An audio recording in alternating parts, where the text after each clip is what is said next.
Welcome to Not Milk Never Milk. Subscribe if you're lactose intolerant. You start by confirming two essentials.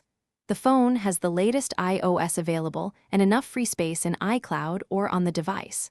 Once done, plug in with an original cable and connect to a steady Wi-Fi or a trusted computer. Make sure you are signed into your Apple ID and that iCloud backup is enabled or that Finder/iTunes recognizes your device. If Finder prompts, tap Trust and enter your passcode so the system can access backups. Next, update your computer's backup software.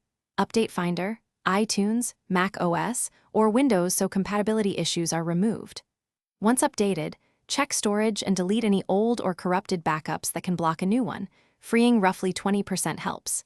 If you need passwords and health data, enable encrypted backups in Finder or iTunes.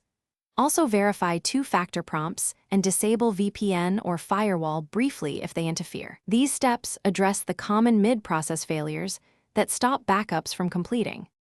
Begin the backup and watch the progress indicator until it completes. Do not disconnect during this time. Once finished, verify the backup timestamp in iPhone settings iCloud backup or in Finder/iTunes to ensure success. If it still fails, try backing up to a different computer user account or create a local encrypted backup and then remove problematic app data. One key troubleshooting tip: if nothing else works, perform a DFU restore after